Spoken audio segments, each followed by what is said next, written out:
So we'll begin by settling the body, adopting a stable, comfortable, upright position, serviceable for meditation. So we think about keeping our feet flat and our back straight, torso open,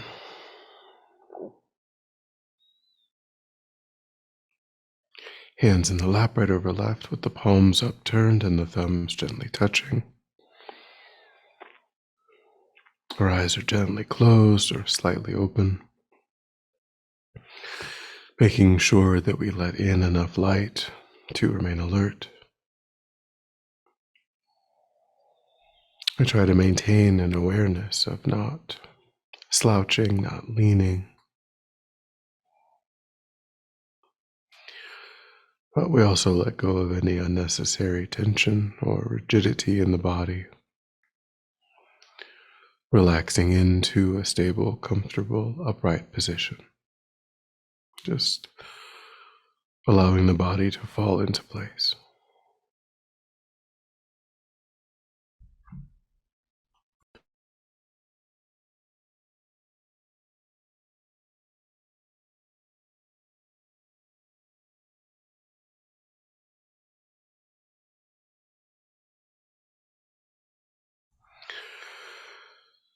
And we begin to move away from attending to the environment, allowing sights and sounds to be as they are without investigation.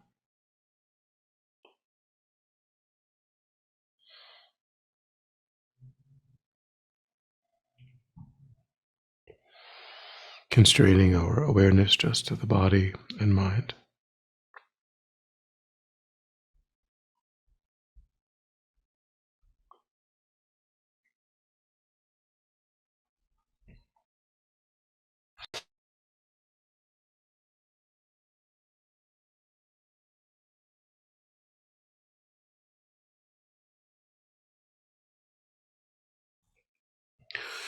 Concentrating that awareness in the present by attending closely to the physical sensation of the air moving into and back out of the tip of the nostrils.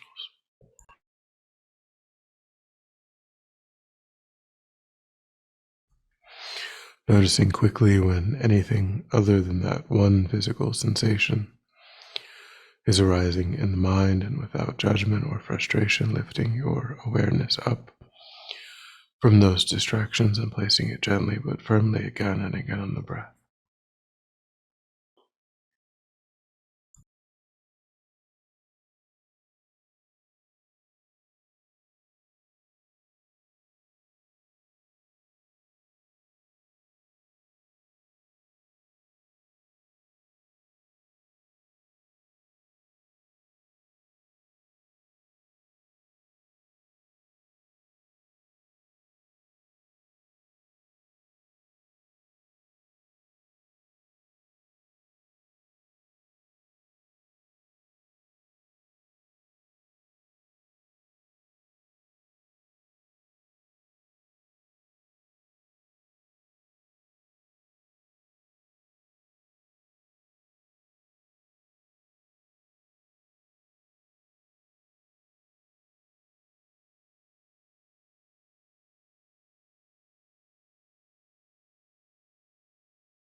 And then when the mind feels more calm,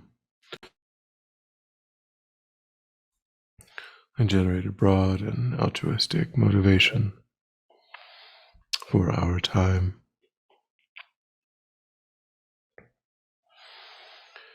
thinking of using this time to establish and to deepen our familiarity with beneficial, constructive states of mind, those that allow oneself to remain connected to a sense of peace and ease, and those that naturally and spontaneously support actions of body, speech, and mind that are beneficial for others.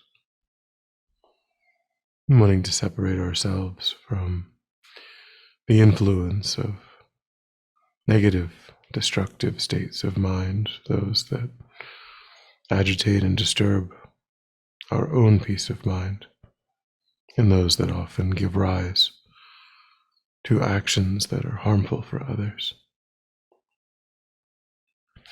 Wanting to engage in this process of genuine inner transformation in order to be of greater and greater benefit to sentient beings.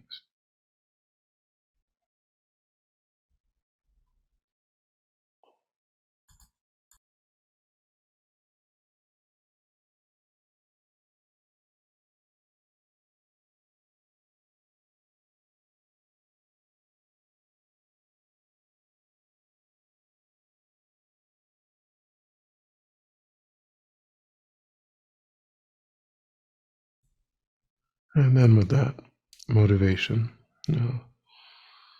begin the actual steps of cultivating bodhicitta. Previously, we contemplated equanimity, the basis of being able to develop bodhicitta in the mind, having created the necessary condition of overcoming partiality, seeing only some sentient beings as worthy of our effort.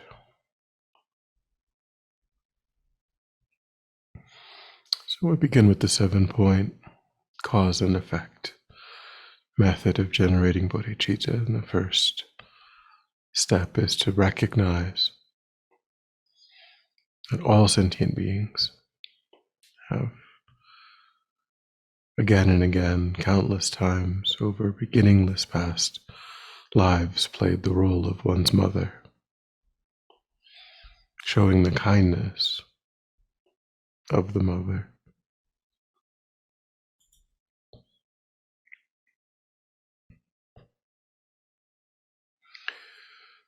So that depends upon first establishing the beginningless nature of the mind.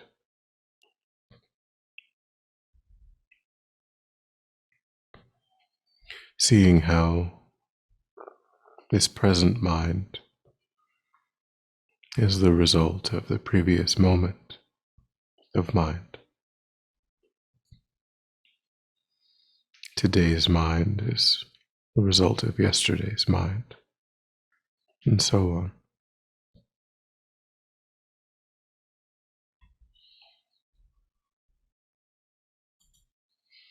Tracing this unbroken continuity of our consciousness.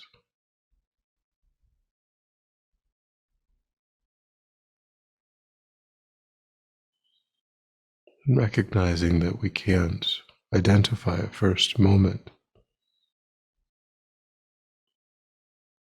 in our continuity of consciousness.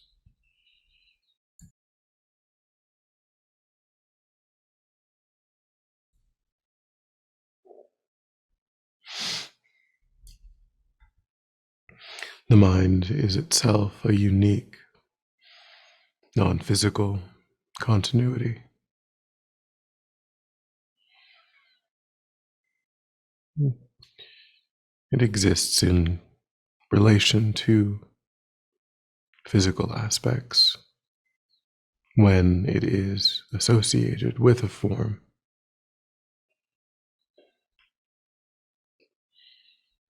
But the mind itself has its own continuity without beginning.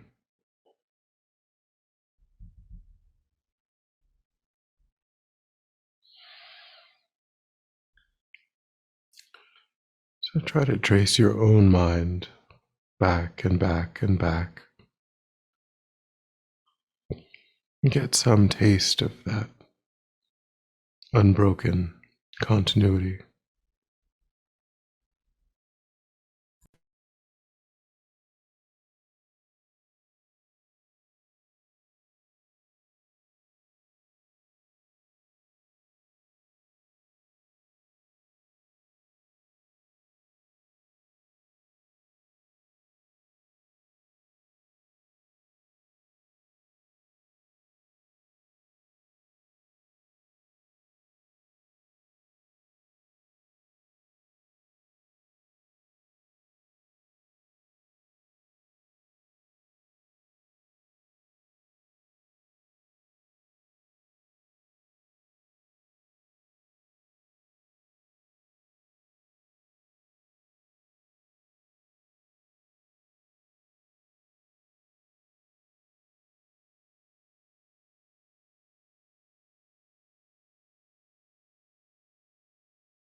And when we contemplate in this way, we can recognize that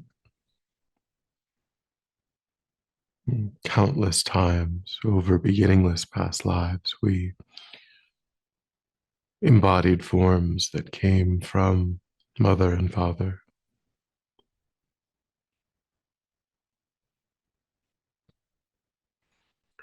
Riba Rinpoche says, although sentient beings are also countless, the number of sentient beings that exist is fewer than the number of mothers you have had. He says you have taken rebirth countless times in all different types of bodies, and the number of sentient beings you need to have been your mother is greater than the number of sentient beings in existence. Therefore, since the number of times you have taken rebirth and the number of mothers you have had is greater than the number of sentient beings, it means every single sentient being has been your mother, not just once, but countless times.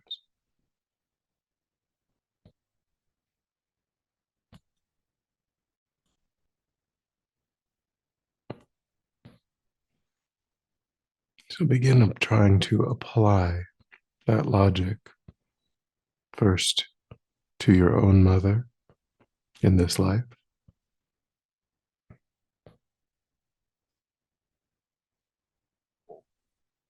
and then extending to your father, thinking that your father has been your mother countless times, and then bringing to mind others in your life until some feeling that all sentient beings have played that role countless times arises.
And then the next step is to recognize the kindness of all mother sentient beings.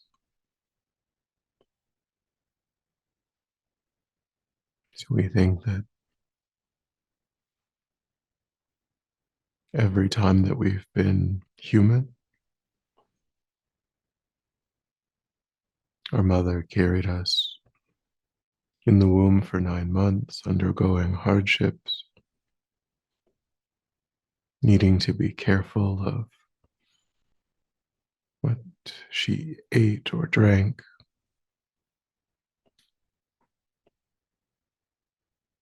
often feeling ill,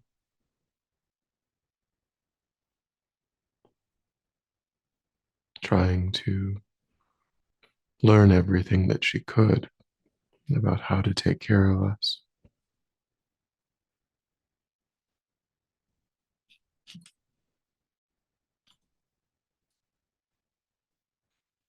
And then we were helpless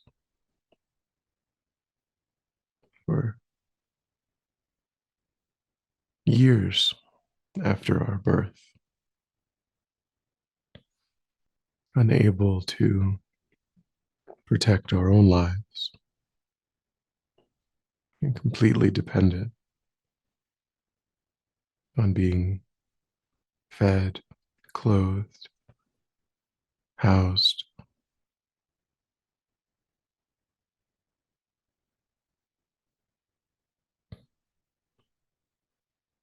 Think of all of the times that we were fed from her own body, bathed, dressed, kept warm and safe.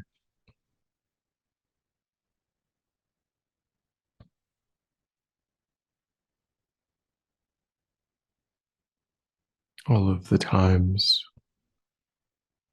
when worry over our well being caused sleepless nights,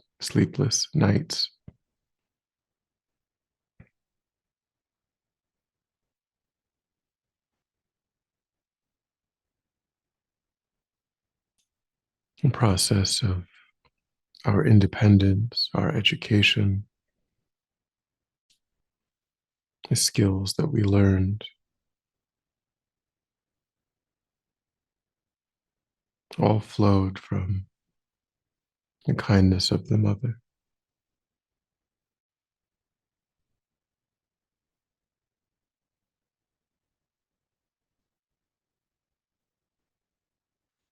So think along these lines in relation to your own mother and caregivers in your life.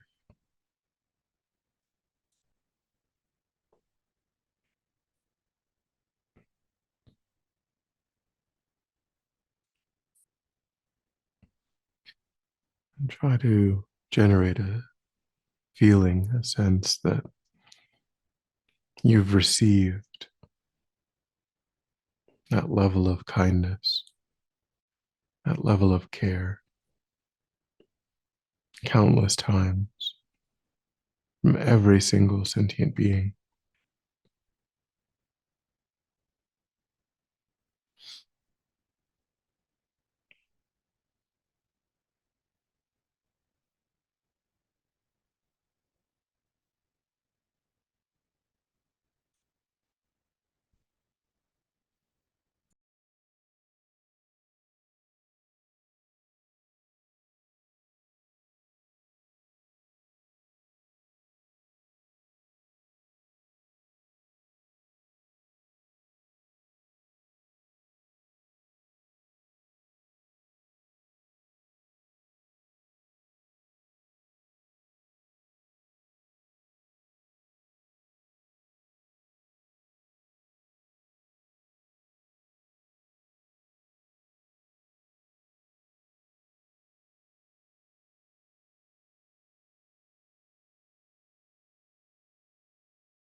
And then when you're ready, we'll come back together.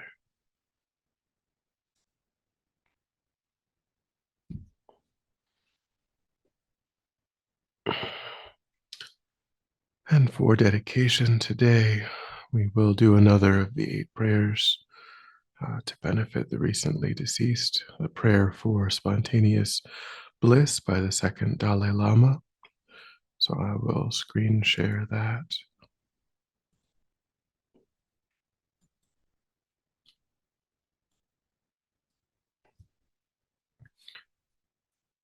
Prayer for spontaneous bliss. Respectfully, I prostrate to the mighty protector Maitreya, who pervades the world with clouds of love and compassion, from the space of Dharmakaya, which spontaneously completes great bliss, and who rains down deeds in a continuous shower.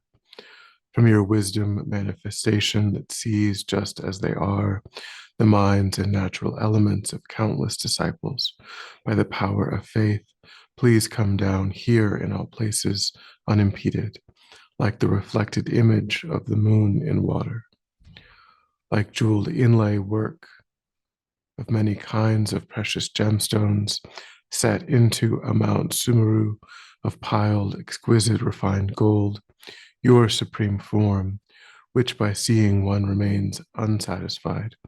I request to remain firmly for as long as cyclic existence lasts. You, Savior, hold closely with your compassionate hands all sentient beings who have provided the requirements for constructing a statue of affectionate love, Maitreya, and please lead them definitely to the land of Tushita. Inseparable from your face, Amrita, for their eyes, nurtured by your speech, the Mahayana scriptures, and having perfected all the Bodhisattva's practices, please bestow your blessings for them to quickly attain Buddhahood. In the meantime, may all wishes be fulfilled.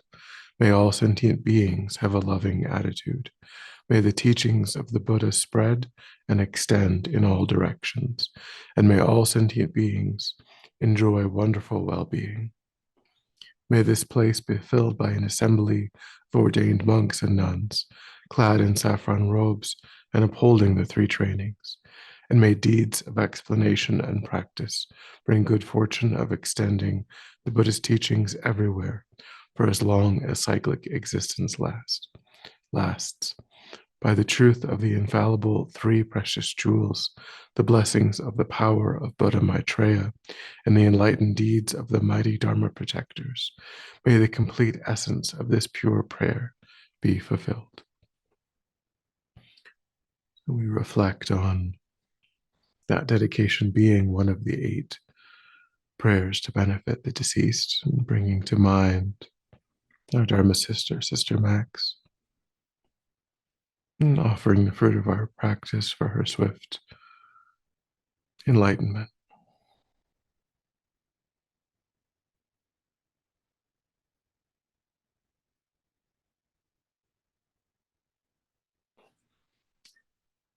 Thank you.